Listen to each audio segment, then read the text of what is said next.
Capítulo 1. Aprendiendo a vivir. Prefacio.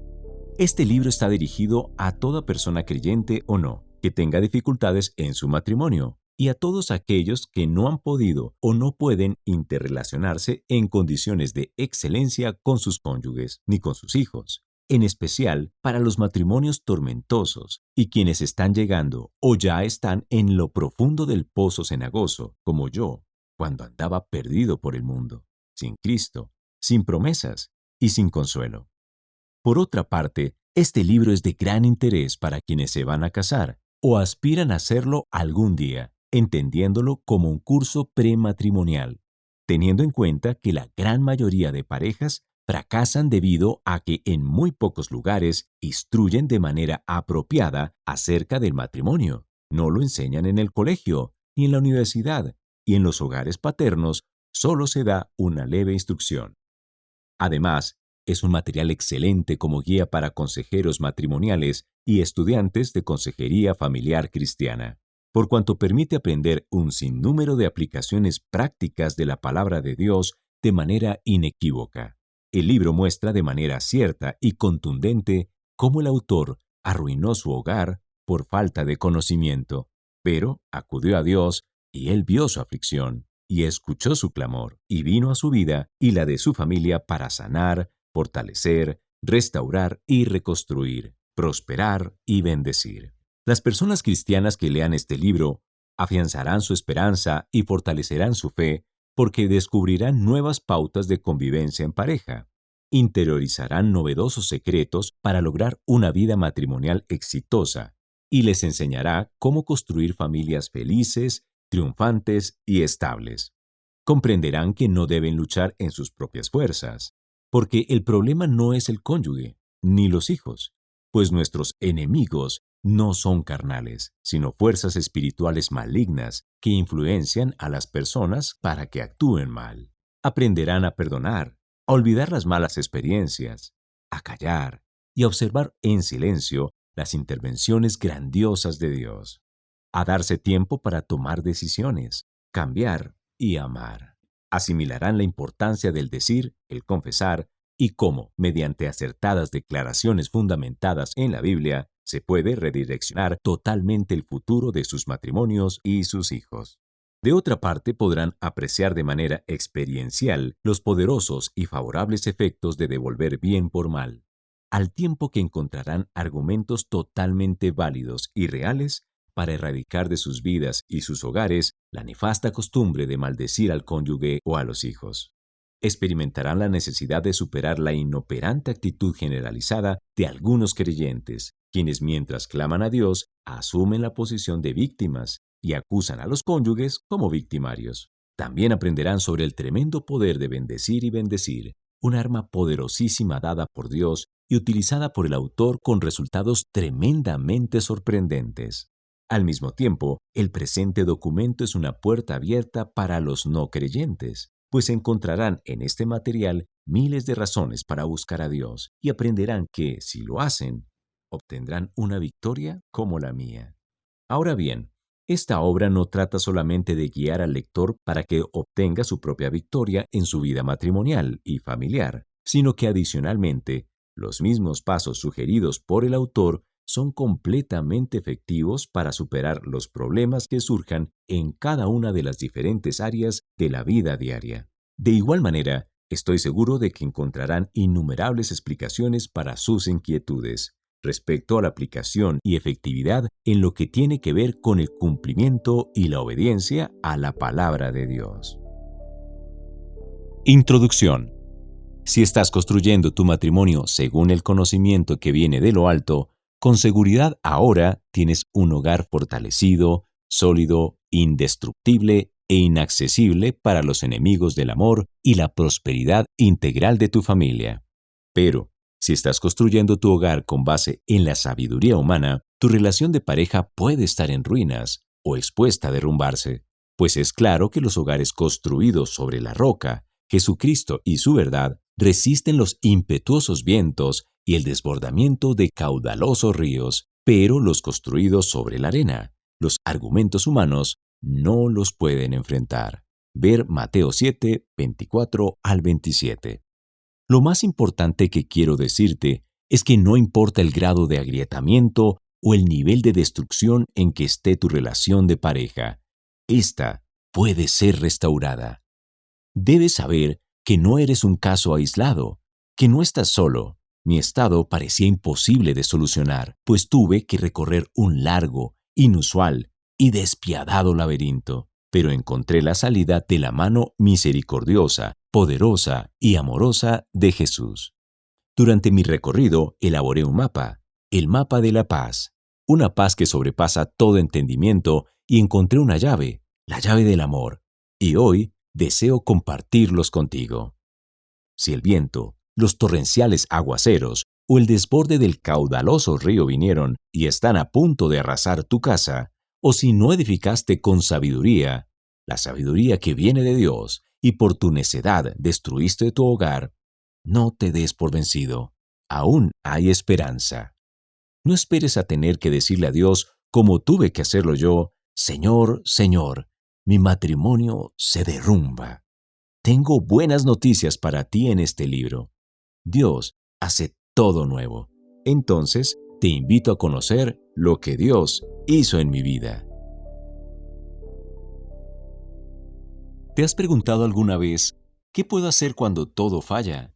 ¿Qué puedo hacer cuando la casa o el edificio que he levantado cuidadosa y esmeradamente se fragmenta? ¿Qué puedo hacer cuando esa embarcación en la que he invertido absolutamente todos mis recursos, mi tiempo y mis pensamientos para construirla con solidez, decorarla con esmero y dotarla cuidadosamente, súbitamente se hunde?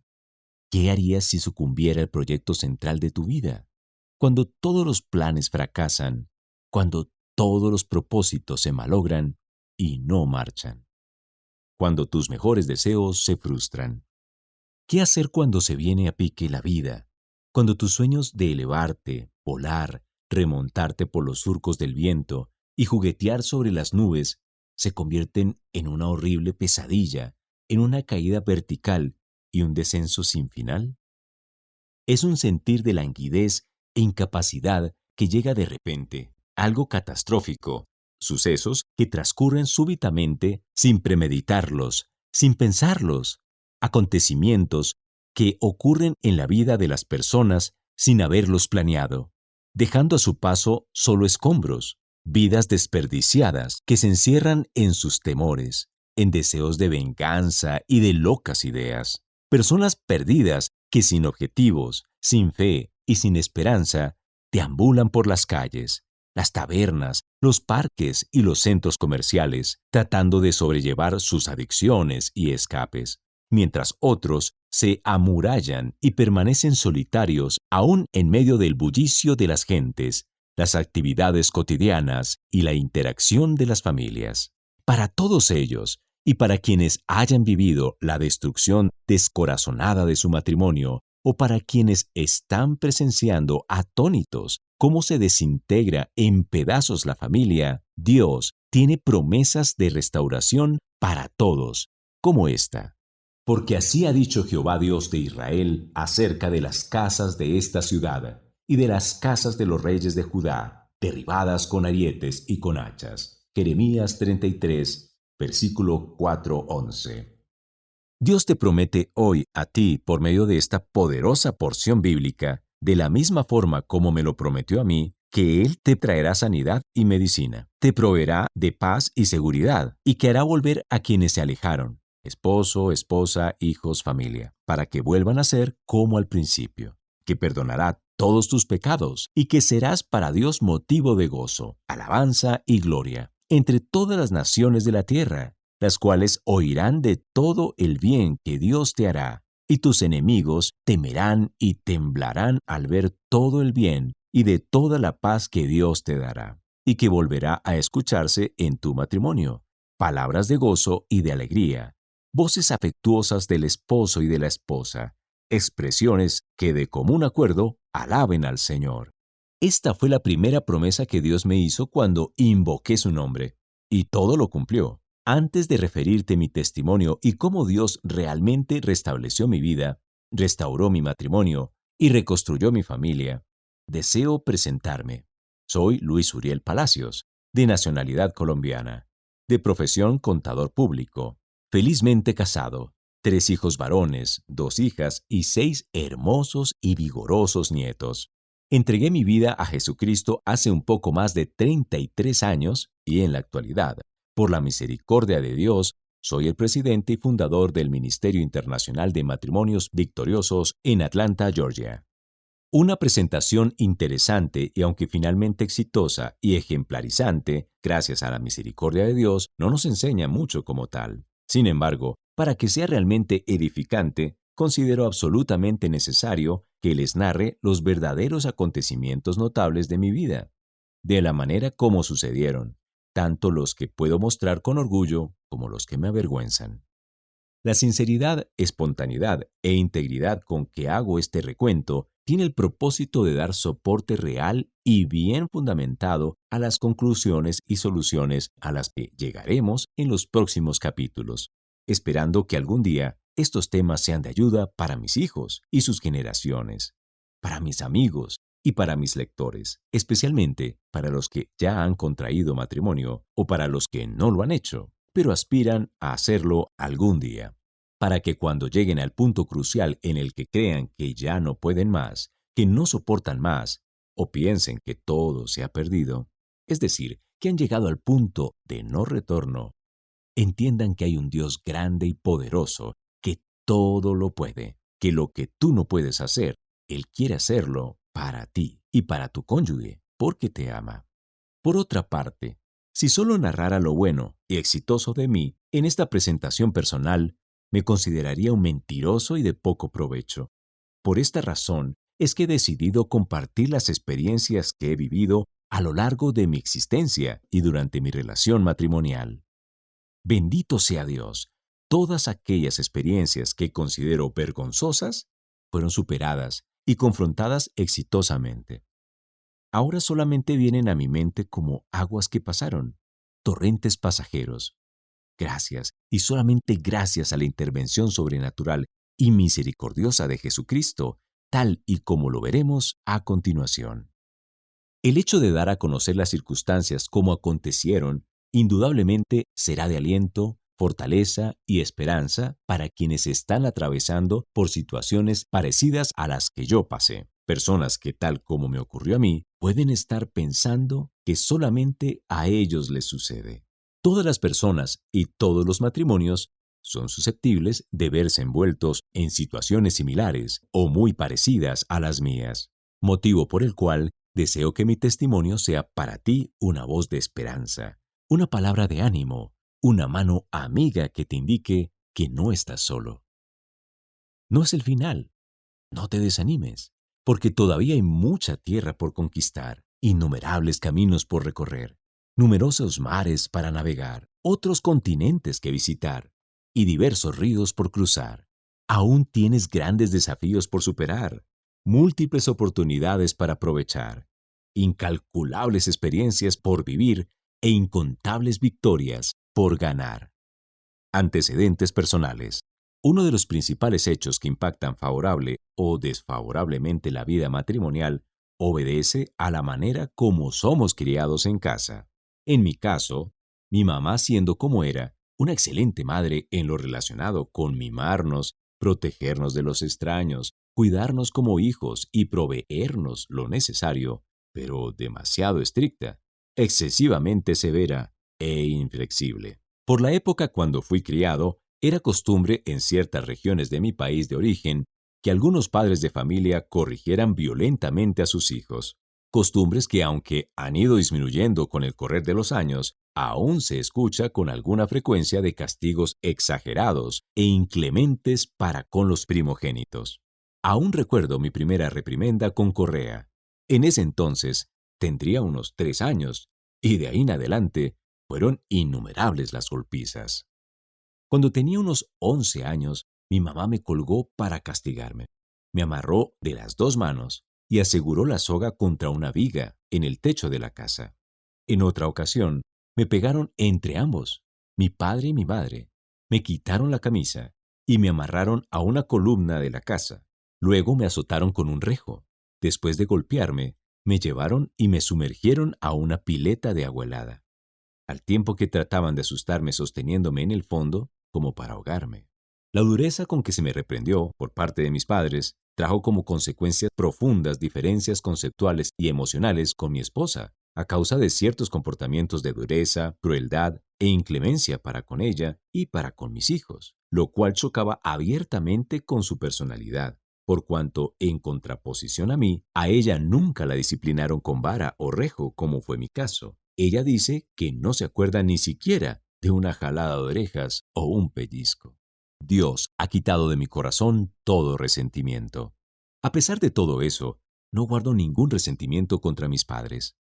El día que papá me dio una última paliza, siendo ya un joven de 18 años, juré que me vengaría, pero nunca lo hice. Antes, por el contrario, pasado el tiempo entendí que con ellos habían hecho lo mismo. Así los educaron a ellos y a sus progenitores. Actuaban así porque creían que estaban haciendo lo correcto. Entonces no hubo perversidad en su corazón cuando me castigaban de esa manera. Años más tarde, cuando acepté a Jesús como mi Salvador y Señor, Dios me hizo entender que debía perdonarlos, y lo hice de todo corazón. Siempre los amé y los sigo amando, y siento una gran tristeza de que ya no estén conmigo para compartir con ellos las victorias que Cristo me ha dado. Sin embargo, creo que ellos las vieron con el corazón, pues yo fui el primer miembro de la familia a quien llamó el Señor a su servicio, y tuve el privilegio de llevarlos a Cristo Jesús a los dos. Ellos lo recibieron y disfrutaron por varios años de la vida abundante que hay en Jesucristo. Los dos murieron en paz, en la paz de quienes hemos sido lavados por la sangre del Cordero de Dios. Empezando la vida. Yo nací cuando mis padres vivían en una finca, a 2 horas de camino del pueblo más cercano, en el municipio de Sotaquirá, en Boyacá, Colombia. Es un lugar bonito, que en algunas oportunidades ha ganado el premio como el municipio más lindo del departamento, y por ende, el más bello del país, por cuanto muchos afirman que Boyacá tiene los pueblos más hermosos de la nación. En la actualidad, el número de sus habitantes no sobrepasa los 8.000, y su principal fuente de ingresos es la ganadería, la producción de leche y de todos sus derivados. También se cultivan y se comercializan frutas, especialmente peras, manzanas, duraznos, ciruelas y feijoas. Cuando tenía 6 años, mis padres se trasladaron a vivir a la capital de la República de Colombia, Bogotá, Distrito Capital, ciudad a la cual fui llevado años más tarde y en la que estudié hasta obtener el título de contador público.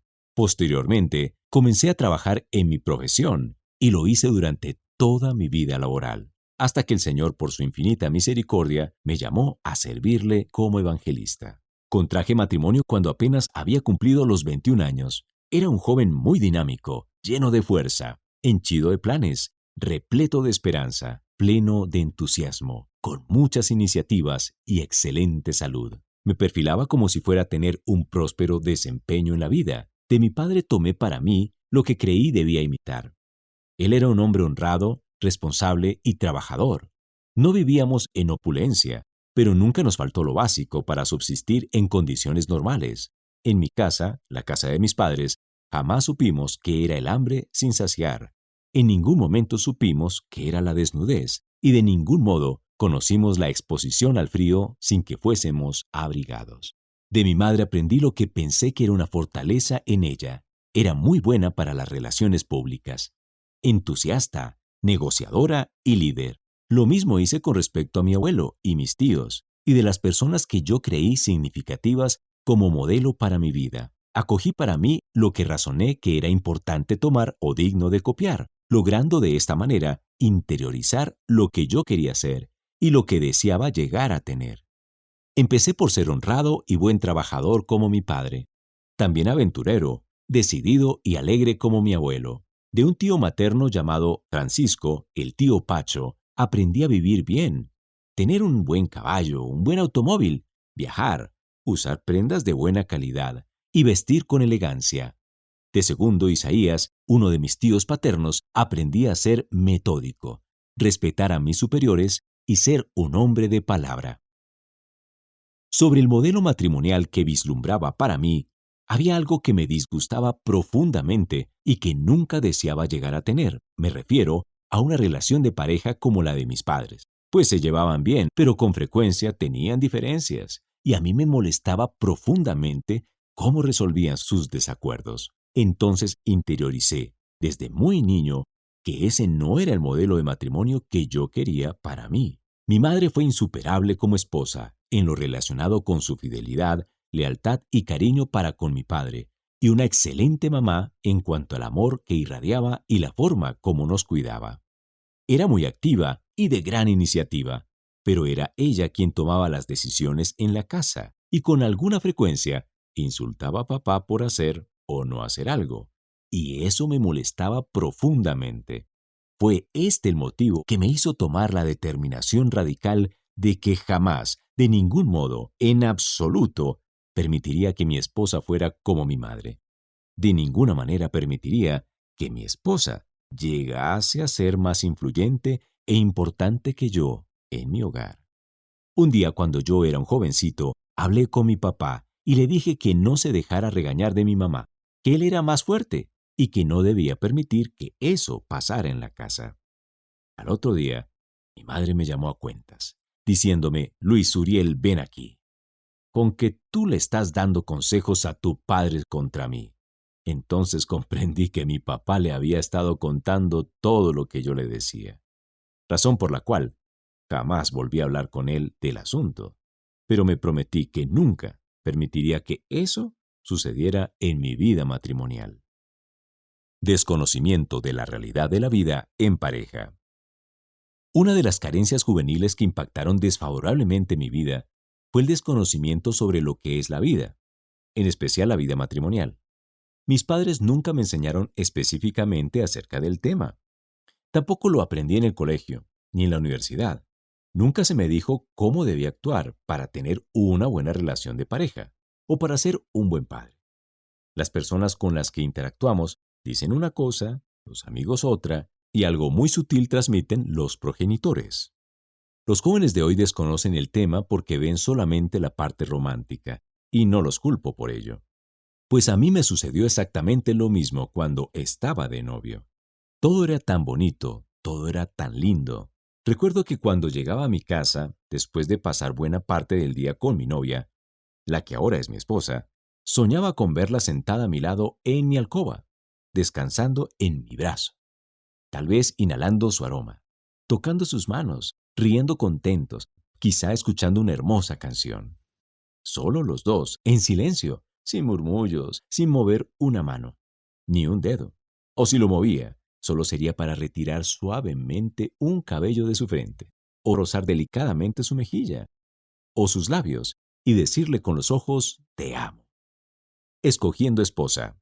Conocí a mi señora, a quien llamo cariñosamente Llanerita, o sencillamente Nerita, de una manera muy particular. Yo no tenía muchos amigos, solo unos pocos, y en especial el que consideraba mi mejor amigo se llamaba Hernán. Él, como yo, había estado en el seminario de la iglesia tradicional estudiando para ser sacerdote y había ayudado en la parroquia como monaguillo. Adicionalmente, era un poco ingenuo, al igual que yo, en asuntos de mujeres. Los dos éramos muy tímidos para ir a una fiesta. Ni él ni yo sabíamos bailar y no conocíamos mucho del trato con las chicas. A mí me agradaban las mujeres bonitas, pero que fueran serias, que vistieran bien, limpia y pulcramente, que no estuvieran mucho por la calle, que no se les viera andar con uno y otro chico y que fueran pudorosas y temerosas de Dios. Pensaba que una mujer amadora de Dios indudablemente sería buena esposa. No había muchas jóvenes en mi sector que reunieran estos requisitos, pero un día vi una especial, una que me agradó profundamente y tenía los requisitos básicos. Era atractiva, caminaba presurosa y al mismo tiempo con garbo y elegancia. Ese día irradiaba de amor, sus ojos bonitos, grandes y vivaces, y su piel ligeramente acanelada. Vestía de tal manera que fácilmente se apreciaba su escultural figura, que le ha caracterizado siempre: cintura pequeña, caderas y pecho en su medida.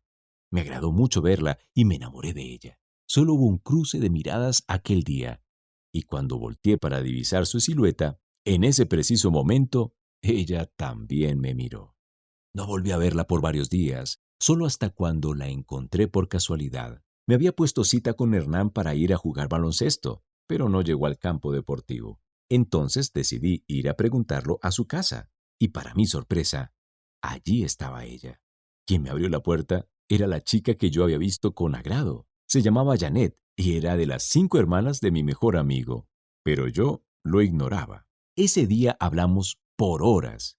Ella era una agradable conversadora, aunque ya no recuerdo de qué tanto hablamos, pero tuvimos tema para varias horas, y a mí me parecía como si la hubiese conocido de tiempo atrás, y supongo que ella percibió lo mismo. Antes de que transcurriera 30 días, ya éramos novios, y así estuvimos por espacio de un año hasta cuando contrajimos matrimonio. Yo no sabía nada de lo que era y significaba el matrimonio. Me casé, o mejor, nos casamos con Nerita sin saber bien qué era eso de contraer matrimonio, qué era eso de tener hijos, aunque el curso prematrimonial que recibimos fue muy bueno. Uno de los temas que más nos recalcaron fue que no creyéramos que la pareja cambiaría después de la boda. En el caso de que el contrayente tuviera algún mal hábito o algún vicio, pero yo no tenía tiempo para ver esas características en ella ni ella en mí. Nosotros estábamos enamorados, muy enamorados, ciegamente enamorados, y eso era lo que contaba. Ignorábamos el manual o guía para que todo saliera bien. Por esa época ignoraba que había una guía para que todo me saliera bien. No sabía que existía una santa verdad para enfrentar la vida en todos sus aspectos. No sabía. A mí nadie me lo había dicho. Desconocía que existe una ley de leyes, una constitución de constituciones, una bendita norma de normas. Ignoraba que había un manual del comportamiento para el hombre, llamado Santa Biblia, y que debía atender sus instrucciones para que fuera prosperado mi camino y todo me saliera bien. Pues la Biblia dice, nunca se apartará de tu boca este libro de la ley, sino que de día y de noche meditarás en él, para que guardes y hagas conforme a todo lo que en él está escrito, porque entonces harás prosperar tu camino y todo te saldrá bien. Josué 1:8, énfasis del autor. Lo que importaba entre nosotros dos en ese momento era que ella me amaba y yo la idolatraba, razón por la cual queríamos casarnos. De inmediato vinieron los arreglos para la boda y después de la aprobación de mis suegros, toda la familia se involucró en el acontecimiento. La ceremonia se llevaría a cabo en una hermosa capilla donde recientemente había estado oficiando el sumo pontífice Pablo VI, motivo por el cual creímos que nuestro matrimonio sería aún más solemne y de mayor significación. El vestido de novia que lucía Nerita era fastuoso. Ella se veía radiante, señorial, hermosa, heroica, única. En verdad es lo único que conservamos de aquel día. Actualmente solo tenemos ese vestido como testigo mudo de todos los recuerdos, todo el amor que nos tuvimos, todo lo que sentimos y todo lo que fuimos por ese tiempo, y por los meses que siguieron al día de nuestro matrimonio. Tuvimos muchos retratos, hermosas fotografías con caras juveniles, figuras vigorosas, labios sonrientes, miradas gozosas, alegres, llenas de amor y de esperanza, pero se extraviaron. Con el correr de los días, se fueron extraviando los retratos, las carcajadas de las tardes, los alegres paseos, los abrazos y los besos. Las últimas fotos las perdimos hace varios años. Fueron desapareciendo con el paso del tiempo. Se esfumaron, como se esfumó el amor. Se perdieron como se perdió la atracción. Se murieron como murió la ilusión. Se disiparon poco a poco, como se fueron desvaneciendo las expresiones de ternura y el cariño que nos expresábamos en aquellos días y que nos habían motivado para casarnos. Haciendo proyectos. Cuando decidí casarme me consideraba un hombre maduro en cuanto a mis ideas, decisiones y proyectos. Lleno de objetivos, definiciones y esperanzas, me creí con la edad mental suficiente para independizarme, aunque en realidad no la tenía. Pero imaginé que ya era tiempo de emprender mi vida en pareja, como ya llevaba un tiempo suficientemente largo de novio con ella, y había factores familiares externos que lo ameritaban. Resolví proponerle matrimonio. Para el día de nuestra boda, todavía no tenía un empleo estable. Recientemente había comenzado a trabajar como vendedor de puerta a puerta. No tenía ninguna propiedad, salvo las pocas pertenencias personales que mamá y papá me habían comprado mientras iba al colegio. Un compañero me prestó un vestido negro a rayas para el matrimonio y mi hermana, junto con su esposo, fueron nuestros padrinos de bodas. En este punto considero oportuno recordarte que he decidido abrir mi corazón y compartirte con sinceridad y espontaneidad todas esas intimidades que desde un comienzo impactaron mi vida matrimonial, por cuanto creo que sólo así puedo mostrarte que sí hay una respuesta para tu caso, por grave que sea. Quien me sacó del fracaso y me indicó el camino a mí, también lo hará contigo. Quien me dio la llave de la victoria a mí, también tiene la tuya. Tan pronto como contraje matrimonio, inquieto como era, comencé a trabajar fuerte y a reforzar la aproximación y relación con unas personas que había conocido a quienes consideraba muy influyentes. Ellos estaban vinculados a uno de los partidos políticos de beligerancia moderada en la República de Colombia y decidí participar activamente con ellos. Me agradaba mucho hacerlo. Llegué a estar completamente seguro de que llevando nuestro movimiento al poder era la única forma de acabar con tanta injusticia social imperante y la mediocridad de los dirigentes tradicionales, porque solamente de esa manera solucionaríamos los problemas de mis compatriotas. Trasnochar, trabajar más tiempo de lo indicado, no era ningún problema para mí.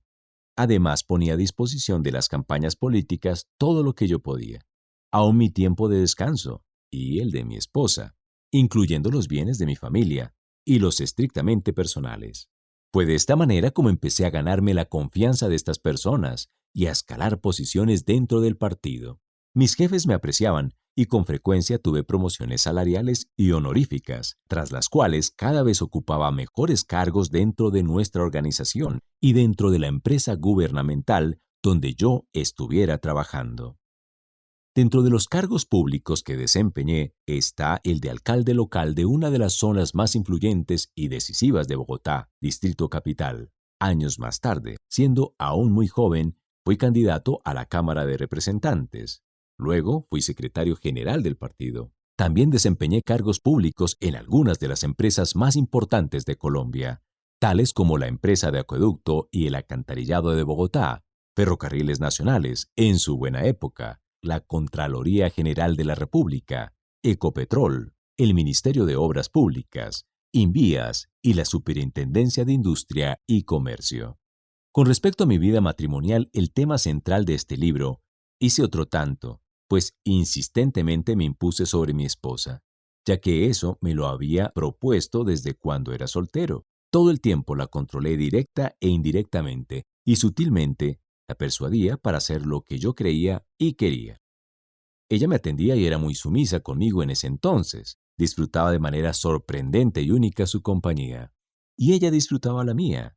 Nuestro matrimonio era visiblemente diferente a muchos, pues por varios años parecíamos como novios. Siempre andábamos cogidos de la mano, nos sentábamos muy cerca el uno del otro y con frecuencia nos veían charlando y sonriendo. Como ya dije, ella es una conversadora muy agradable. Parecería increíble, pues en reiteradas ocasiones permanecíamos despiertos hasta altas horas de la noche hablando y riendo. Éramos muy jóvenes por aquella época y nos iba muy bien en todo lo que emprendíamos. Fuimos una pareja exitosa y muy bonita por mucho tiempo. Con alguna frecuencia mandábamos confeccionar ropa del mismo material y del mismo color para los dos, de tal forma que nos veían como si estuviéramos uniformados. Esto y todo lo que he referido, más otros comportamientos amorosos visibles de nosotros dos, hacían que muchas personas nos admiraran como una excelente, ejemplar y envidiable pareja. Planificando los hijos. Inicialmente persuadí a Nerita sobre no tener hijos, pero pasado el tiempo, cerca de 2 a 3 años después de casados, la convencí de concebirlos. Y fue cuando nació nuestra primera heredera, y como pensé que no debíamos engendrar otros por el momento, entonces la persuadí para no encargar más familia hasta después de algunos años. Ella accedió y aceptó fácilmente mis argumentos. Pasado el tiempo, cuando ya nuestra primogénita cumplía 6 años, creí que ya era hora de tener más descendencia. Se lo dije a mi esposa y así lo hicimos. Yo controlaba todos los sucesos de mi entorno familiar y mi vida en pareja. No consensuaba con mi esposa, sino que audazmente se lo imponía. Y lo más triste, no consultaba a Dios. De manera arbitraria e inconsulta, planificaba y ejecutaba nuestros proyectos y, peor aún, nunca pedí la guía y el consejo del Espíritu Santo sobre cada una de mis decisiones. Nunca le pregunté a Dios si debía casarme con la que es mi esposa o no, tener o no hijos, emprender una u otra actividad o negocio, aceptar o rechazar una alianza o en cuanto a elegir a mis amigos y socios, etc. Eran mis planes, yo mismo formulando todas las alternativas, determinando los sucesos, construyendo mi casa, mi familia, mi entorno, y lo hacía a mi manera, ignorando a Dios, desconociendo lo que dicen las Sagradas Escrituras, olvidando lo que dice el Manual para el Comportamiento del Hombre en el libro de los Salmos. Si Jehová no edificare la casa, en vano trabajan los que la edifican. Salmo 127:1. Para cuando nació nuestro segundo hijo, ya gozábamos de una excelente estabilidad económica. Habíamos adquirido algunos bienes inmobiliarios e iniciado nuestra empresa familiar como contadores y asesores en una oficina de nuestra propiedad. Y disfrutábamos de buena reputación social y estima personal. En realidad era una posición social y una estabilidad económica anhelada por muchos de los matrimonios jóvenes de aquella época. También teníamos un círculo especial de muy buenos amigos con gran influencia. Todo iba muy bien, de campesino a ejecutivo. De cuidar las ovejas de mi abuelo a arriar sus vacas detrás de las montañas, a político influyente. Yo era un modelo para la familia, una familia bastante numerosa, por cierto, tanto por parte de mi padre como de mi madre. Todos nuestros parientes y relacionados nos veían como el modelo ejemplar de la relación matrimonial y el liderazgo. Mis coterráneos me admiraban, me respetaban, me escuchaban. Acudían a mí en busca de apoyo y consejo, y en sus reuniones sociales siempre éramos los invitados de honor. Muchos nos pidieron que fuéramos los padrinos de bautismo de sus hijos o los testigos de sus parientes en las bodas.